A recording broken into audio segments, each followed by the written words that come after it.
Hello, folks. I'm Josh McGee, and welcome to another episode of the Gateway to Soccer Show. Thank you so much for tuning in. As always, I'm coming to you all from a home studio where on the outside, the ground is covered in snow, which means, of course, we are deep into the winter season, but that does not mean that the soccer news stops. I'm very excited for this week's episode, including talking to a great guest later on who's doing some great things here in St. Louis. As far as the home studio goes, featuring a few things from the U.S. men's national team this week, wearing a t-shirt, and I've got an old school home U.S. men's national team jersey behind me.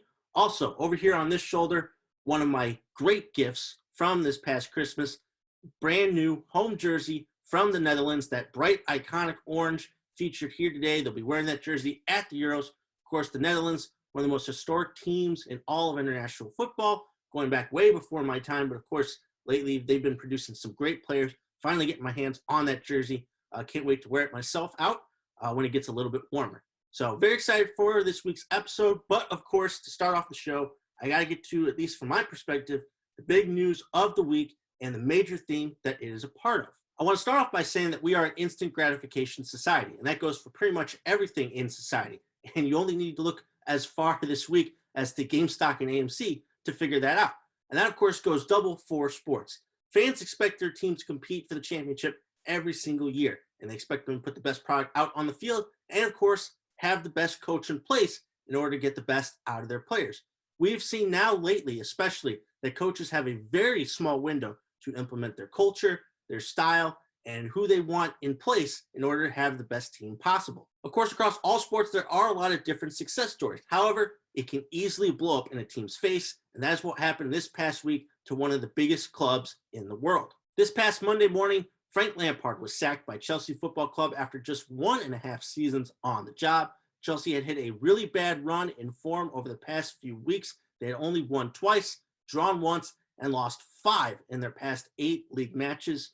There are a lot of different contributing figures as to why Lampard was eventually sacked, but at the end of the day, his inexperience as a manager is what caught up to him in this role, and the fact that he is a club legend is the only thing that kept him on for longer than if it was somebody else. This, of course, was a tough decision for the club. Even owner Roman Abramovich came out with his own statement. You rarely ever hear anything from him, but because of the fact that Lampard has done so much for the club on the field, and of course, think about last season. They were under a transfer ban. He couldn't bring in any players. He had to rely on a lot of youth players, and he was able to successfully guide them to getting a Champions League spot. They started off great this season, but the wheels eventually came off, and some of his problems that he has, because he just doesn't have that much experience, his inability to make adjustments, his tactics were wrong, he was playing some of the wrong guys, and at the end of the day, he just wasn't getting them properly motivated and properly focused in these matches. It's not like they were just losing to big clubs. They've been losing to some of the lower level clubs here in the table. Eventually just caught up to him. That 2-0 loss to Leicester a couple weeks ago is what eventually did him in, and now, of course, he is out of a job, and Chelsea have already implemented a new manager. However, on a broader scale, we have seen a lot of clubs hire back former legends as their coaches, and it has not gone well either initially or overall. For example, Manchester United legend Wayne Rooney was hired on by Derby County as a player coach. They got off to a horrible start. He has since retired from playing to focus on being a full-time coach, but that hasn't gotten off to the greatest start as well. Rooney had no prior coaching experience. This one's a bit harsh, but Andrea Pirlo right now at Juventus doesn't have them at the top of the table after they are the reigning champions. They're in a battle right now with 3 or 4 teams in Serie A. They're going to have to fight their way through the Champions League. They got Cristiano Ronaldo. They should be near the top, but right now they are not. So he's hit a little bit of a rut right now in his first season in charge. French legend Thierry Henry had a disastrous start to his coaching career. He got axed by Monaco within at least the first or second season. And of course, he's had a little bit of a slow start with Montreal in MLS. Think about Gennaro Gattuso at AC Milan. He was fired after just a couple of seasons. They failed to qualify for the Champions League in either of the seasons he was in charge. And if you go a little bit lower, think about somebody like a Scott Parker, who retired and was brought in as a coach pretty much immediately afterwards and worked his way up to the head coach at Fulham. Of course, he's gotten them promoted to the Premier League, but in terms of helping them stay and keep them out of a relegation fight, he's been unable to do so. We've seen this also, again, over countless of different leagues across the world, some with lower level sides of hiring back players as managers, but the problem is they don't have the proper coaching experience. It's not like somebody like an Ole Gunnar Solskjaer, who had been coaching prior to becoming in as the Manchester United manager. Now, of course, there are a few different success stories. Think about Zinedine Zidane, who, of course, maybe had a little bit of time with Real Madrid's academy before being promoted to the first team, but it wasn't that much time. And, of course, he's been very successful in a couple of different stints with that club. Think about Steven Gerrard right now with Rangers. After an initial decent season, he has them now on a record run in the Scottish Premiership. Of course, there are a couple other different success stories, but the main point I'm trying to make is here, in general speaking terms, when it comes to hiring legends as coaches, it just doesn't seem to be working out right now. And of course, when it's a legend at that club, it gets harder and harder to justify getting rid of them because of that relationship you had prior, because of all that they've done for that club with their playing career. It's tough to pull the cord on their coaching career. Chelsea spent a ton of money in the offseason to help load up Lampard's squad, and he just couldn't get it done. Now, of course, they're in mid-table. The title was pretty much out of grasp, and now they have to fight to get back their Champions League spot. So at the end of the day, it was a feel-good story to bring Lampard in, club legend, to coach the team. It worked out well initially, but of course, it's gotten to the point where the wheels fell off, and you have the awkward situation of having to let go one of your club legends. Looking at what has happened at Chelsea, I would caution other teams around the world from hiring their former legends as coaches without much managerial experience. You want to be able to win your matches and not focus on winning the press conference. So we'll see going forward how Chelsea handle it. We saw midweek, Thomas Tuchel was hired. I'm excited because of his former experience in the Bundesliga, his experience managing big egos at PSG, and of course that relationship he's had with Christian Pulisic. Of course, the 0-0 draw versus Wolves wasn't very inspiring, but Chelsea defense keeping a clean sheet, that's always good, and hopefully he'll be able to build upon that here in the future. But again, just as a fair warning to teams, be careful about hiring club legends as your manager. So that was the big news in world soccer this week, but as we all know, the month of January is dominated by the transfer market. We are into the home stretch, the final weekend before the January transfer window closes. A lot of rumors are floating around, and of course, the bigger deals will happen on transfer deadline day. But there were a couple of important deals that went down this week that I want to highlight. And of course, I also want to look forward to maybe a big rumor and look ahead towards this weekend. So I'm going to start off with a pretty big move in Serie A, from Serie A to La Liga. Atalanta winger Alejandro Papu Gomez has completed a transfer to Sevilla FC in La Liga. Gomez has been an excellent playmaker for Atalanta for the past few seasons. Over the past 4 seasons, he has gotten double-digit assists, and he has also scored 50 league goals in his 7 seasons with the club. Gomez, he's an excellent winger, provides great service into the box. He has the ability to beat defenders one-on-one, and of course, he's able to rip off a shot from time to time and score some pretty spectacular goals. He's been the driving force behind this Atalanta resurgence and getting them into the Champions League. A really nice pickup for Sevilla. I believe there was a bit of a falling out between Gomez and Atalanta. It's a shame to see him go because I really like that team and what they've been able to do. But Sevilla getting an excellent playmaker to help them here in La Liga. Next up, I want to talk about an interesting move that Arsenal made this past week. They brought in 22-year-old Norwegian international Martin Odegaard on loan from Real Madrid. This kid got a lot of hype when he was brought in by Madrid. He's an excellent playmaking type midfielder, and he's coming off of a great season where he was on loan from Real Sociedad, where he scored 4 goals and added 6 assists. But still, Madrid are just not giving him enough playing time right now to help aid his development. He's looking to get more time, so he's moving over to the Premier League, and Arsenal pick up a nice little playmaking midfielder here to help with their bit of resurgence. You add him to the likes of Saka and Smith Rowe and what they're doing over there right now, Arsenal, I really like that mix. So he's going to be a big help to them here down the stretch in the Premier League season. Of course, as he gets more time, at a big club. Hopefully he continues to develop, and maybe he'll feature for Madrid one day. And lastly, I want to talk about Edin Dzeko and how he could potentially be on the move. The AS Roma striker has had a bit of a falling out with the manager over there, and it looks like the club are trying to move him before the end of the transfer window this weekend. Dzeko has had a pretty good season. He's scored 7 goals so far in the league, and of course he has a great goal-scoring record overall. Former Manchester City striker who was pretty successful in the Premier League, and I know a couple of those clubs are interested in obtaining his services. I believe Everton and West Ham have inquired about him. I know there are a couple clubs in Serie A who would like to keep him in the league and put him into their lineup. So he would be a big asset and a big acquisition here in January to help a team maybe in the Champions League or in the Europa League. Or, of course, if they're just trying to stay within their domestic tables. So if Sheko were to move, it would definitely be a big deal to wherever he goes. So that's it as far as big news from this week from the transfer market. Next week, I'll do a bit of a transfer window winners and losers once we've had the window closed. In terms of this weekend and things wrapping up and any potential big deals, I'm not sure what the big clubs are going to do across Europe. You got to think about the financial impact from the pandemic. You got to think about where teams are at right now in their different title races and, of course, in European competition.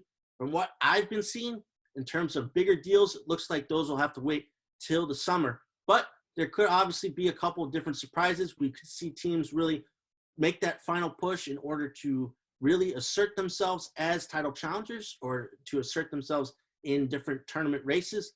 But in terms of big deals, I don't think we're going to see too much. Somebody like, a Liverpool maybe, I just don't really see them bringing in a big name type player to help with their costs. So I'm sure there'll be some interesting deals coming up here over the weekend and on Sunday. And of course, then the window will close and we will be officially be in the final home stretch of the domestic season. So for my next segment, I kind of wanted to do a fun little analysis of the top 5 leagues in Europe because, of course, we're at basically the halfway point of the season, maybe a little bit past the halfway point. So I want to identify, in my opinion, each league's title favorites, title challengers, and dark horses in the title race. So, of course, we're going to start off with the English Premier League. And in terms of the favorite, I think right now, based on their run of form, you got to go with Manchester City. City are now up to 4 straight victories with the clean sheet in the EPL after this past week's dominating 5-0 victory versus West Brom. Remember, they're doing this all right now without Kevin De Bruyne, who once again suffered a kind of a long-term injury. They've still been without striker Sergio Aguero, and they're still getting done. They're getting great play from all the different types of midfielders that they have. You think about even Phil Foden, the youngster that they've got, Bernardo Silva.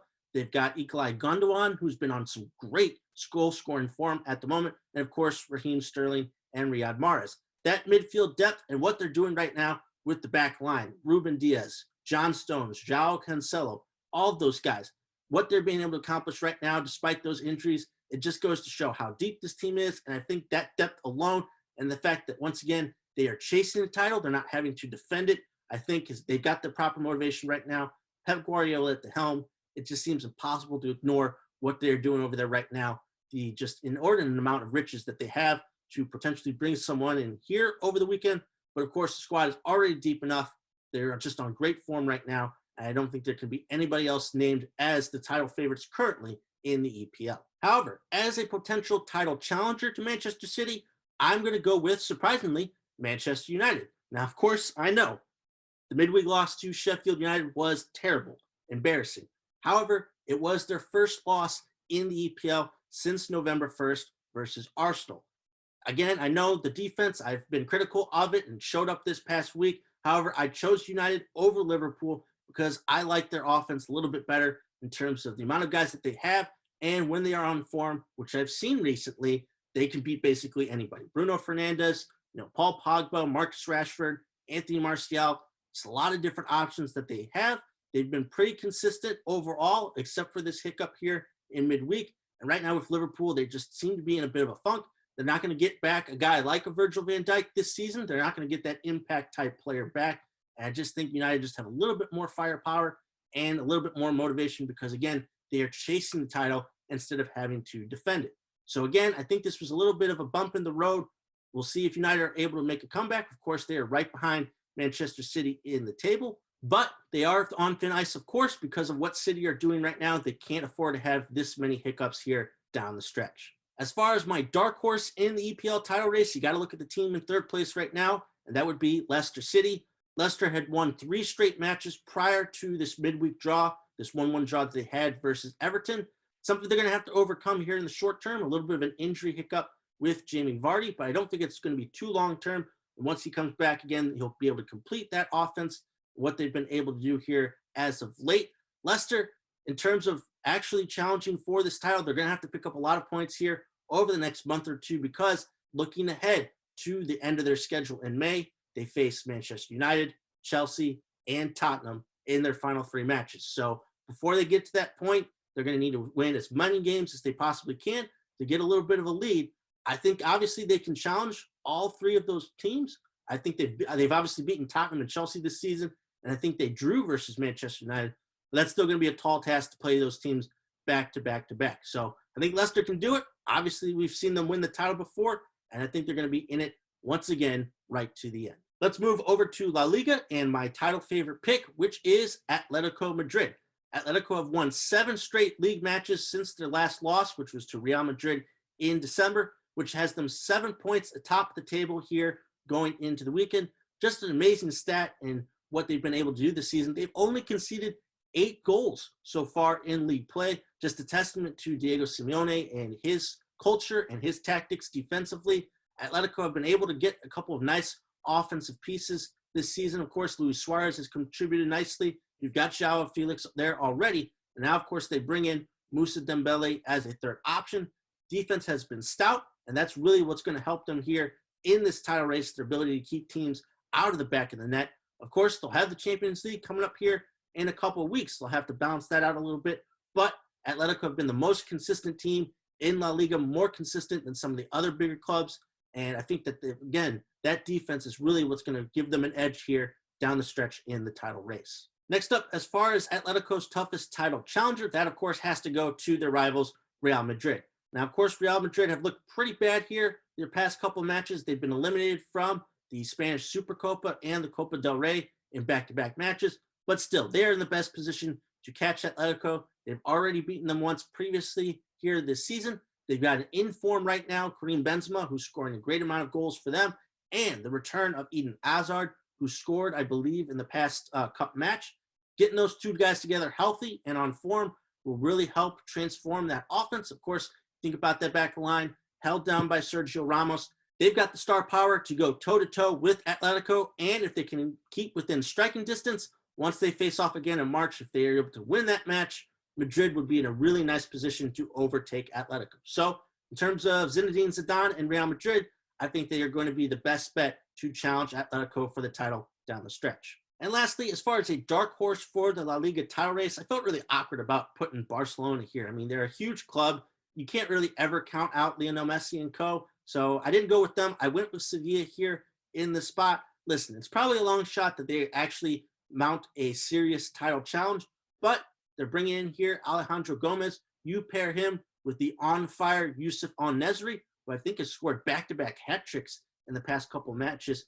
Sevilla, a lot of European experience. You never know. They could really be taken to the next level by this new pairing. They've got a pretty good base there already. Who knows? Maybe Sevilla can pull off a couple of upsets and really make up some ground there in the table. I think it's between the two Madrid clubs and maybe Barcelona, but as far as an outside shot, Sevilla have the previous pedigree in La Liga and in Europe to potentially make some noise here at the end. Next up, looking at the German Bundesliga, can it really be anybody else but Bayern Munich in terms of title favorites? They had a little bit of a rocky December, but they have since righted the ship, and they've gotten a couple guys back who have been injured. They're on a 3-match winning streak. Again, this team is just way too loaded. Robert Lewandowski already over 20 goals. You've got guys like Joshua Kimmich in the midfield, Leon Goretzka. Defense, David Alba, despite the rumors of him potentially leaving in the summer, he's been an excellent asset back there in defense. This team is just almost nearly impossible to beat when they're on their game, and they've already opened up quite a bit of a nice lead in the Bundesliga. In all honesty, I think they've already gotten the title, but you never know. Maybe a couple more different injuries, maybe another dip of form. We've seen them drop a couple of results to good teams. You think about Borussia Mönchengladbach beating them. You got Leipzig, who tied them a couple of weeks ago. Who knows? But in all honesty, Bayern Munich are almost the prohibitive lock to win the Bundesliga again this season. As far as a possible challenger to Bayern for the rest of the season, the only team really within striking distance right now is RB Leipzig, who are in second place. However, Leipzig's title challenge is definitely on its last leg. They have dropped points in 3 of their past 4 matches, just a couple of really bad losses. The defense has not looked spectacular. The offense is still scoring a lot of goals, but that defense is just costing them a lot of matches. They can't afford many other bad results if they want to keep up with Bayern for the rest of the season. They got the star power. They also just brought in Dominik Szoboszlai at a transfer. We've yet to really seen him get going with the club. Again, who knows what could happen with Bayern. Obviously, Leipzig, I believe, will have one more matchup head-to-head with them, but they're also still in the Champions League. I got to think that that's got to be a big focus of theirs. I don't know if they'll be able to put together a serious title challenge to Bayern for the second half of the season. And lastly, a dark horse pick for the Bundesliga. Again, I think Bayern pretty much have got it at this point, and a 10-point deficit definitely seems way too hard to overcome. But I wanted to highlight what Bayer Leverkusen have been doing this season. Again, remember, they sold their best player, Kai Havertz, to Chelsea in the summer, and they've basically maintained the same run of form. They're in third place right now in the Bundesliga. They've been successful, I also believe, in the Europa League. So again, that's just a tremendous testament to what they have over there at that club, that culture, and player identification and development, that they were able to sell their best player and continue to have a successful team. So good on Leverkusen to right now be holding down a Champions League spot. We'll see if they'll be able to hold that spot. And who knows, if some wild and crazy stuff happens, maybe they can get into the title race. Next up, let's take a look at Serie A in Italy. My money for what will be the best title race here in the second half of the season outside of the English Premier League. As far as the current title favorite, I'm going to give that to AC Milan. We've seen a couple cracks in the Milan armor over the past few weeks. They suffered their first two league defeats to Juventus and Atalanta this past month. But still, this is an incredibly tough team to break down. They also, of course, have that imposing figure that is Zlatan Ibrahimovic leading the line. Milan still have a lot of great young options as goal-scoring threats. They've got the necessary depth, I believe, to stay in this race. They've basically been the wire-to-wire leaders from the get-go, so I don't see any reason to knock them off their pedestal as the current title favorites in Serie A. As far as a title challenger is concerned, there were a couple clubs that I considered for the spot. Like I said, it's going to be a great race here down the stretch, but I went with the current reigning champions in Juventus. That's not a slight against Inter Milan, who are ahead of Juventus and what Inter have been able to do. I like Antonio Conte as a manager. I like Romelu Lukaku and what he's been doing. I like a lot of those different players. But again, Juventus, they are the reigning champions. They are the team that has Cristiano Ronaldo. And you cannot count out a team with Ronaldo at the helm out of a title race. They've got so much offensive talent with Ronaldo, Dybala, and some of the other guys there, Weston McKennie, of course. And Juventus, of course, have made their bones as a defensive club.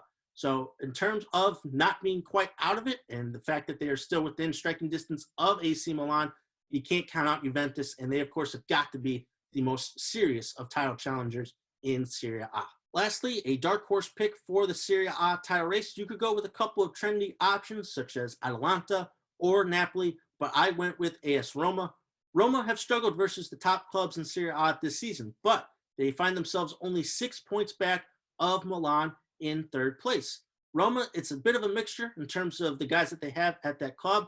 I think about someone like a Henrik Mkhitaryan, who struggled at Arsenal, but has put together a nice season here for Roma. Yes, of course, they're going to be getting rid of potentially Edin Dzeko here in a couple of days, but still, I like the mixture of the offensive and defensive players that they have. They can put in a lot of different goals. So, of course, if the defense struggles, they've got the offensive firepower to stay in those types of matches. In terms of making things interesting down the stretch, I really do like AC and Inter Milan and Juventus the best, but Roma could surprise a few of those teams, and if they can put themselves together here in these big matches, they can make some noise here at the end of the season. Last but not least, let's analyze Ligue 1 in France. The obvious title favorites there, of course, are PSG. It's a little shocking that they don't lead the league outright at this point in the season, but of course, they have Neymar, they have Mbappe, and they have a wide other range of players that make them the deepest, best team in that league. As long as all those guys stay healthy, I have the utmost confidence that PSG will find a way to once again win Ligue 1. As far as PSG's toughest challenger, I went with Lyon. Lyon are not the closest team to PSG in the table at the moment, but I believe they have the pedigree to stay in this title chase till the end. They've already beaten PSG once this season, so that shows that they can go toe-to-toe with that club. I like that collection of players, especially on the offensive side of the pitch.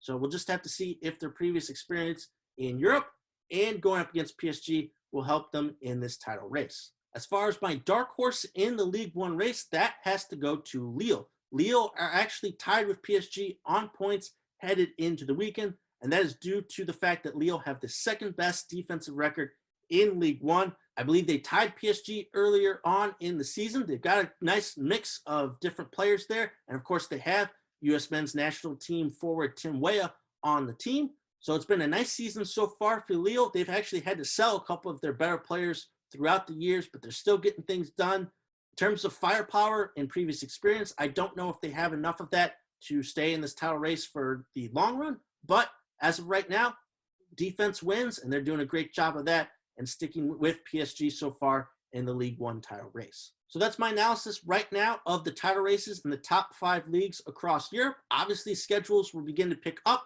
once we get the Champions League and the Europa League back next month, and that will complicate things here in these different leagues, but we should be in for an exciting second half of the season, especially in the likes of the English Premier League and Serie A in terms of who will be winning the title this season. All right, moving on to talk some soccer in America. I'm going to start off with Major League Soccer and the big announcement from the league this week concerning the structure of the 2021 season. The league announced that the season will start on April 3rd and will consist of 34 matches for its clubs that are participating. Decision day in MLS will be on November 7th, with the playoffs soon to follow starting up on the 19th. And things will conclude with the MLS Cup, which will be held as of right now on December 11th. So it's exciting news that we're going to get a full season here of MLS. Of course, for expansion club Austin FC, they'll get a full season, a somewhat normal season in their first year of existence as an MLS club. But still, it's very exciting that we'll get kind of a normal season. The structure looks pretty good. The playoffs, again, starting up in November. That December 11th MLS Cup, hopefully it's in a slightly warmer state. But still, very exciting news that we're very close to the season. However, my next story kind of squashes all of that. In a league memo obtained by ESPN, MLS Deputy Commissioner Mark Abbott warned all of the clubs of a potential work stoppage if a new deal on a new CBA is not reached by the January 29th midnight deadline. It would be the first work stoppage in the league's history. So, of course, both sides have been going back and forth. I think both sides have each declined the initial proposal from the other side. And again, we got that deadline coming up. As of this taping, no deal has been reached, and I'm not really too optimistic that something will be reached. If something does happen, good, then we will be able to push forward with that league structure for this upcoming 2021 season. If there is no deal reached, then potentially a work stoppage could happen. That's not going to be a good look for the league. I'm going to talk about a potential trend of that coming up here in just a few minutes. But still, you don't want to have that happen. The league relationship with its players is already pretty nasty at the moment.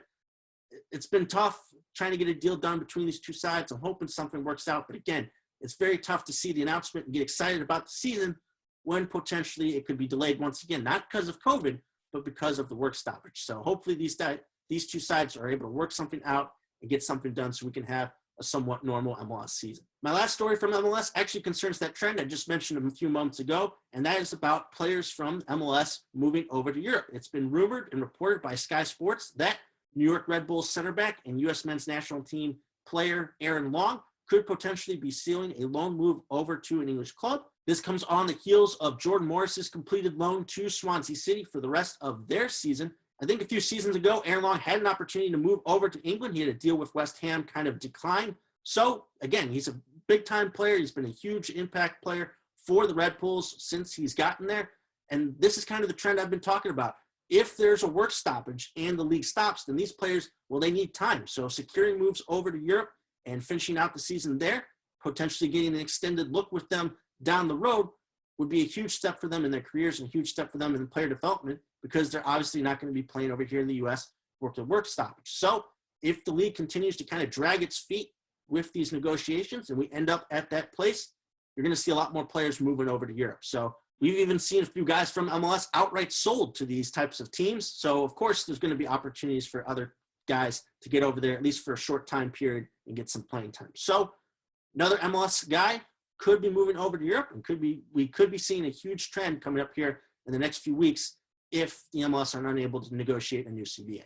Next up, talking some women's soccer here, and because I didn't really get to it last week, I wanted to quickly mention again the U.S. women's national team had another dominant victory over Colombia, this time beating them 6-0. Megan Rapinoe scored a couple of times, while newcomer Catarina Macario scored her first ever goal for the national team in just her second appearance. Very cool moment for her. She scored very early on in the match. Again, the U.S. looked completely dominant in that match. Lindsey Horan scored as well. It was just cool to see them clicking on all cylinders, and of course, they'll be getting ready for the She Believes Cup coming up here next month. In NWSL news, the league's medical task force announced this week that the 2021 NWSL Challenge Cup will be played in home markets, and that will start up on April 9th. At the conclusion of the Challenge Cup, the teams in that league will play a 24-match schedule, which I believe will begin on May 15th and conclude at the end of October. Playoffs are expected to begin on November 6th, and the championship will conclude the season on November 20th. So exciting news that the Challenge Cup teams will be able to go back to their home markets and play in front of hopefully maybe a select handful of fans, but still very exciting that the NWSL will be getting back underway with this kind of new format with the Challenge Cup first once again, and then a regular season schedule. Who knows? That may be around to stay for the foreseeable future, but still very exciting news that the NWSL will be returning to its home markets here in 2021. And real quickly, I wanted to provide a little bit of an update on the FA Women's Super League that's going on right now, of course, because there are a lot of Americans involved in it. Going into the weekend, Chelsea and Manchester United are tied on points, with Manchester City right behind them in third, only trailing by 5 points, while Tottenham are right now in mid-table in 7th place. I mentioned most of those clubs because, again, that's where the Americans are playing, and I think this is a really cool fact. You've got Alex Morgan, Tobin Heath, Sam Ewis, all right now in the top 3 at their respective clubs in goals scored. So it's really cool to see those ladies really killing it in the FA Women's Super League. Of course, you got Rose Lavelle and Kristen Press as well in there. Hopefully they'll be able to have some success. And of course, Abby Dalkamper, the center back, has just joined up with Manchester City. So we'll see what she'll be able to do there. But still, Americans are doing quite well, and it's been a pretty competitive league so far this season. Again, I've been following Chelsea a little bit just because they got some excellent players over there, highlighted by Sam Kerr, who I still think is one of the best, if not the best, women's players in the world. But still, something cool, something that you should definitely check out when you've got the time. Very competitive right now, FA Women's Super League. And lastly, this seemed to be the week for all of the American leagues to announce their scheduling formats for this upcoming season, because the USL Championship also dropped their season format this week, and it's going to be a little bit different. Due to the ongoing pandemic, the season's going to be delayed into the month of May. It's going to start in or around May 1st. It's a flexible start date for those clubs, but they're going to have a relatively full slate of games to play, but the teams will be broken up into 4 divisions. It'll be a 32-game schedule, so again, relatively normal regular season schedule for those clubs, and I assume when it comes to the playoffs, they'll each be kind of broken up into certain parts of that bracket, and they'll find a way to even things out there. But still, interesting to note that the season will be delayed. It won't start in March like it normally does. It'll start in or around May 1st. I think sometimes some teams will be able to play in April. Some teams will push their start date back, but still, they're all expected to play a 32-match schedule. So it's exciting that, again, we'll kind of get a full slate of games in the USL Championship, but it's going to look a lot different. It's not like last year either with the groups. They'll be broken down into those 4 divisions. So I'm interested to see how that will play out as well. Now to transition to talking about some St. Louis soccer news, starting off with a big announcement about a former St. Louis FC player signing elsewhere. Former St. Louis FC goalkeeper Kyle Morton has signed for MLS club Houston Dynamo FC. Very exciting to see Kyle make this jump up. He was a 2-time USL Championship nominee for Goalkeeper of the Year, including this past season where he helped lead St. Louis FC to the playoffs and helped keep a clean sheet in their first ever playoff victory. Kyle's been a fantastic goalkeeper wherever he has gone, fantastic at making saves, great communicator, great leader, all around just great guy. Happy to see him make the jump, hoping to see a couple more St. Louis FC players either sign or get that opportunity to move up to MLS. I think that club definitely had a lot of talent, at least last year's team. Excited for Kyle. I think he'll have an excellent opportunity to compete for the starting goalkeeper job at Houston. Looking forward to seeing him make some more spectacular saves at the top level in American soccer. Next up, the St. Louis Ambush stayed red hot this past Sunday when they beat the Tacoma Stars 5-3 to extend their current winning streak to 3 matches. The game was highlighted by a goal from goalkeeper Paulo Nascimento, who was once again named to the MASL Team of the Week, alongside teammates Max Ferdinand, who added 2 assists to his already impressive total from this season, and Stefan Mijatovic, who added 2 goals and 1 assist in the match. The Ambush led basically the entire way in this match, which is a nice change of pace, and they will look to extend their winning streak this weekend when they face off a couple times at home versus the Florida Tropics. I believe the Tropics beat them both times when they visited at the beginning of the season, so it'll be a really cool matchup here for the Ambush to get some revenge and to keep their winning streak alive and continue to pick up some points here on the early parts of the season. And lastly, while this show focuses more on the pro and semi-pro soccer teams here in St. Louis, I did want to give a shout out and mention that the St. Louis University men's soccer team had their schedule announced this week for the upcoming spring. I got the details of it right here. The Billikens will play 14 matches, 6 of them in conference, with the top 4 teams from the A10 advancing to the Atlantic 10 Conference Championship, which will be held April 15th through the 17th. SLU will face rivals SIUE on Wednesday, February 17th, while they'll begin league play versus Dayton, Duquesne, and St. Bonaventure in March. So again, exciting times for SLU, for the men's soccer program to be back this spring. I know they've got high expectations over there. Interesting pairing here with the three teams here from the Atlantic 10, but still also cool to see that they will get to continue their rivalry with SIUE. I also know they got some pretty important non-conference matchups. I think Xavier and Butler are on the schedule. So it's exciting for SLU to have their men's soccer program back out there on the pitch this spring. Again, another option for St. Louis soccer fans to go check out with the absence still of St. Louis City SC for at least a couple more seasons. So again, congrats for SLU. They'll be back here next month. So to wrap up the show, I always believe that it's important to highlight what's going on here in St. Louis, especially with the local soccer clubs. And I brought someone in to talk to about what they are doing at their current club that they are in charge of. And this person also had a huge impact on the soccer history here in this city. Hope you enjoy. Well, I'm honored to be joined by today someone who has been a pivotal figure in the history of St. Louis soccer. He's a former player and coach of the St. Louis Ambush and is currently the owner and president and the head coach of the St. Louis Lions men's soccer team. Honored to be joined by today, Tony Glavin. Tony, thank you so much for joining me over the phone. Thank you, Josh. Glad to join you. So obviously what I wanted to bring you in here today was to talk a little bit about the Lions and the campaign that you guys put out a couple weeks ago seeking finance and sponsorship for the upcoming season. Wanted to ask you to provide a bit of an update on the campaign for the men's and women's Lions soccer teams. Well, just a little update, Josh. We probably, got to doing this a little bit late in the day. Due to the COVID over 2020, which impacted us pretty bad.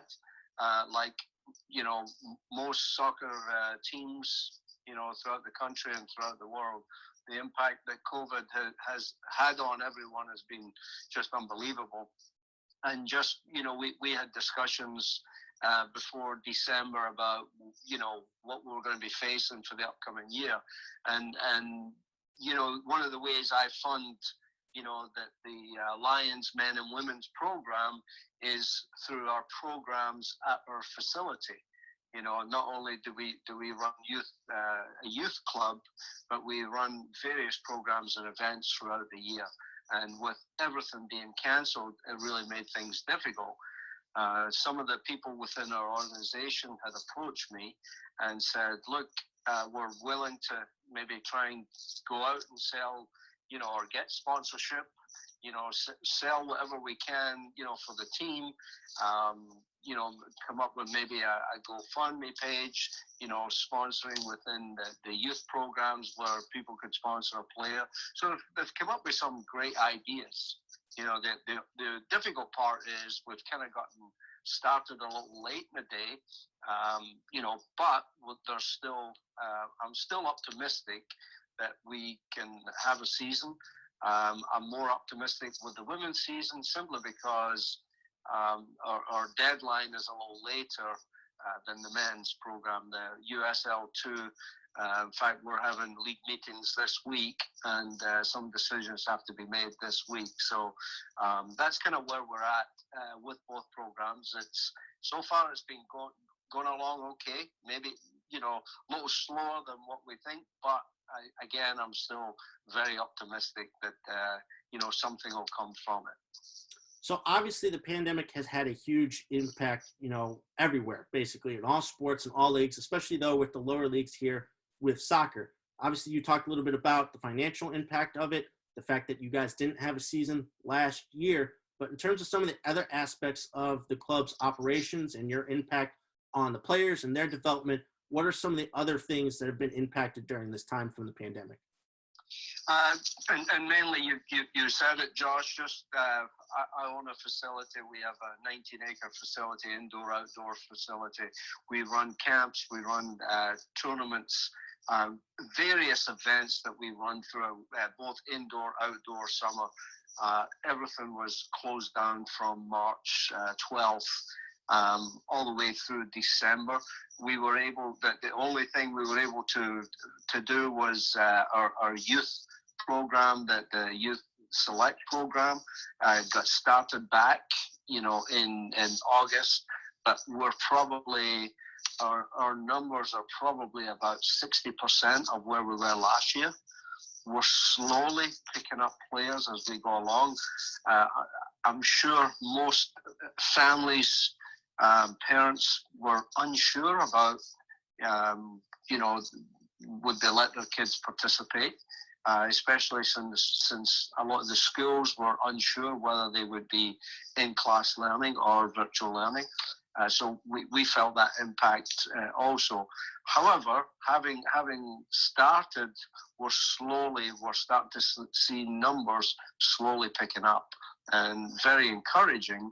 And so the hope is that this year will bring things, at some point, whether it's in the near month or two, or maybe 6 or 7 months, I'm sure we'll get back to some kind of normal. With regards to getting our programs going and being able to fund our teams. And then, of course, sponsorship is a big part of what we do within the St. Louis Lions. So it's important because, again, the status and what you guys have been able to accomplish with the Lions, it's really important to have that foundation there. You guys are the oldest semi-pro team in the region. You've had a hand in providing a path for development for players to the professional ranks. You also have a unique relationship with Celtic Football Club and what you've been able to do with them as partners. I want to ask, during your time as the owner of the Lions, what are you most proud of and what you've been able to develop with this club from the ground up? Well, I think probably the thing I'm most proud of is helping players. The one of the reasons I get involved in coaching at the youth level was, if I was going to do something, I want to make an impact in a player's career.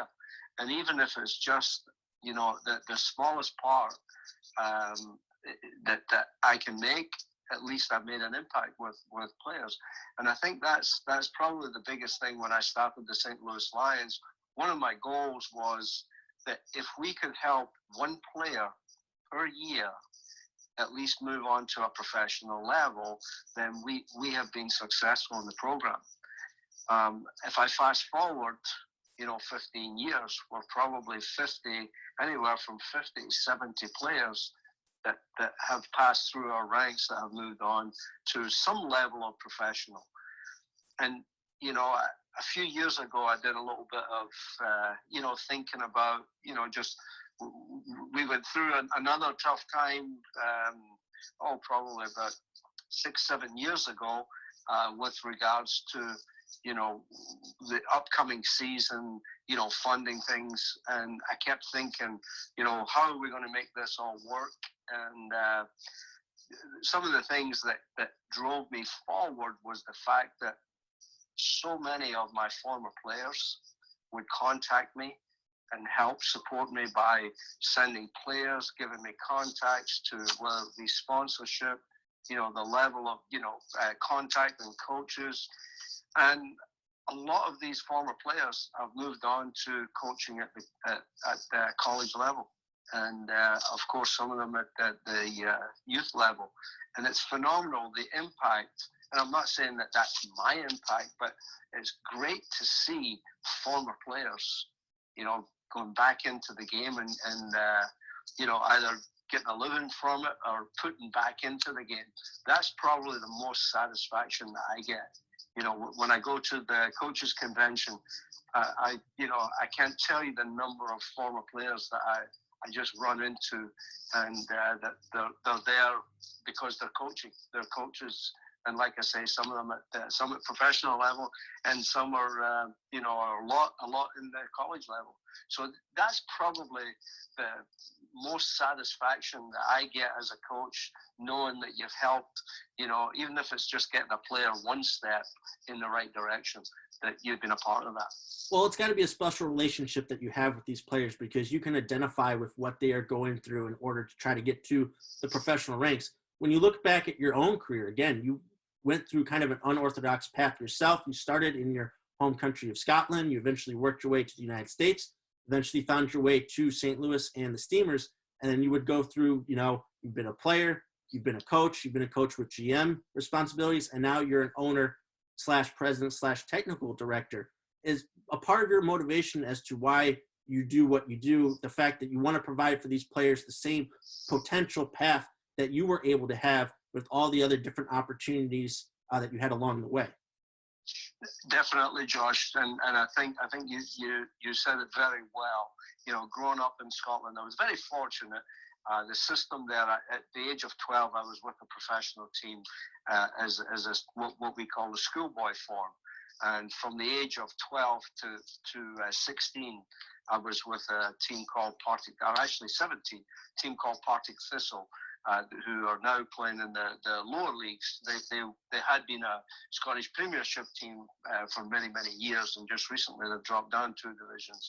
But Partick Thistle was a great club, and I was fortunate to start my career there, you know, at 12 and be developed.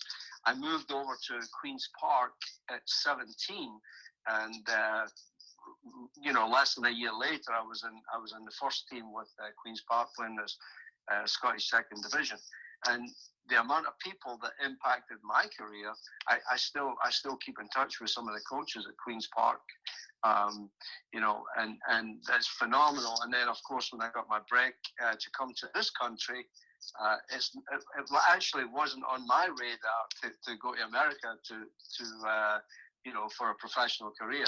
But as it turned out, the scout had been watching me from England, certainly persuaded me. And my older brother, who was playing at Celtic at the time, was also part of that persuasion. And I know I made the right decision, because I think after a week in this country, I decided that this is where I wanted to be and not anywhere. And I must commend the ownership back then of the Philadelphia Fury, whom I played with in the NESL, of what they actually did for all the players. And it was just great. And I often reflect on that, of the impact that they had on my career. And, you know, again, it does give you the inspiration. And it's certainly one of the things that had inspired me to maybe provide opportunities for young players here, albeit being at the lower levels. But, you know, having gone through as a young player the development part, I've always been intrigued in the development side of the game and helping young players. And that's another thing that had inspired me to help them and you know, just help guide them through as to what it takes and what it's going to take to reach that top level and go beyond. Well, we've seen in the professional ranks and in soccer that players have been able to make the successful jump to coaching and have long careers there in some capacity at different levels of the game. But in terms of making the jump from coaching to ownership and all the other different duties that you have there, again, you're a coach currently right now, you're also technical director, and again, you are the club owner. What was it like? How difficult was it making that jump from coaching to having this overall type ownership type role? Again, one of my goals when I first started at the youth level, I started my own program in 1994, putting together a 10-year plan. There was no professional sports, no professional soccer in St. Louis at that time. And one of my goals was, could I help to bring professional soccer to, you know, St. Louis? And this was part of that impact. So making that jump, obviously, from a business standpoint, you know, that's probably the biggest thing that you have to do, and getting the right people as investors. And that's kind of what's happened. And that's why I've been able to do that. I've been able to get the right people involved and help me realize, you know, part of what my goal was. And of course, that although St. Louis Lions is not professional, but we were able to help those players reach that high level. And at one time, 2005, 2006, when the team started, there was no other professional team, you know, around the St. Louis area. So we've certainly helped spur, you know, a lot of interest. And of course, the game has developed tremendously since that time. And it's a great thing. And I'm just glad to have been part of that, you know, whether it's Surge or, you know, and helping spurring on to get other teams, interested in this area. And now, I was involved with the ambush coming back, and then of course now we've got the FC St. Louis, and now coming up soon the MLS team.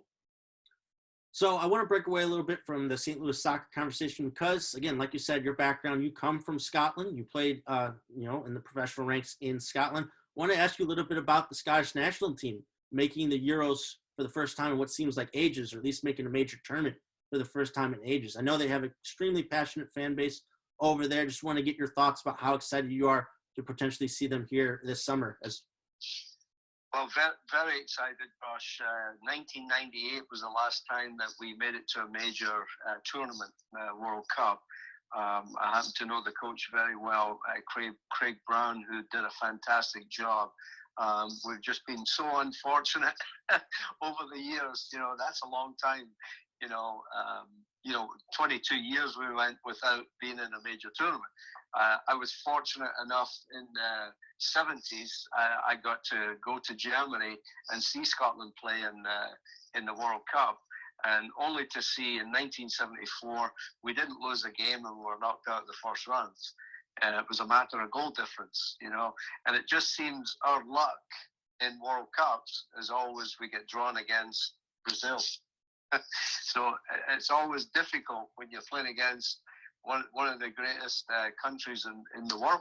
But definitely, I'm very excited and great to see Scotland getting back in. They've certainly done a great job. I think Steve Clark, the coach there, has done a fantastic job in organising the team and getting the right results to take them through. So we only wish success from here. Very excited to see them this summer. Hope they have a good run out. Just, again, some of the players they've been able to develop recently. Again, very excited to see what they can do on the world stage. Tony, I want to get back to you mentioned St. Louis City SC, how they'll be coming to St. Louis and coming to MLS here in a couple of seasons. I want to ask a little bit about, ideally, from your perspective, from the Lions' perspective, what type of a relationship you would like to have with that club. Again, St. Louis soccer culture, it's very inclusive. There are a lot of different teams around this area. What are you hoping for with that relationship? Well, here's the thing, Josh. We look at MLS. MLS in the US is at the top of the pyramid. And everything else, you kind of go down from there. So everything under that, there's opportunities for players, to move up that pyramid and move up that ladder to get to that pivotal point.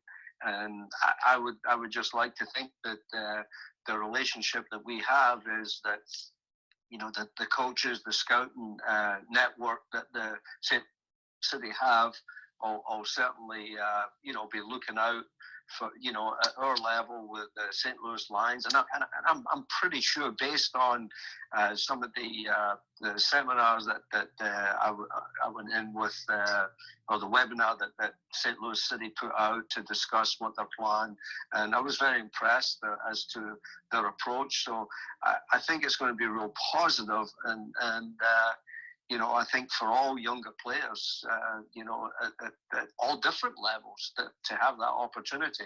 And it just brings it back to, that this country is so big, and it's important that, to have an MLS team within your city, to give the young players, hope that they have an opportunity to go and play for their home team. So I certainly hope that our relationship, and I'm sure that we'll get to meet the people pretty soon, to tell them a little bit about us and how we can help them, that maybe we can get a player or two that certainly over the years that are going to move on and play for the St. Louis City team. Well, Tony, I'm going to get you out of here on this. Again, we've talked a lot about this upcoming season. We still don't know with the pandemic how things are going to play out at different levels, but especially here with you guys, and how it could impact your season. If I had to ask you, if everything was to go right in terms of your efforts to help fund the Lions, and again, we're able to have a season because of the pandemic, how would you like to have 2021 look for the men's and women's teams of the Lions?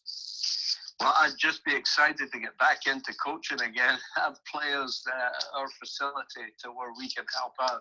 I think that's probably the biggest thing that everybody's missing, the contact that, having with players. So that's the biggest thing that I've really missed. It just seems like this year has been like, 10 years that we've missed coaching the players.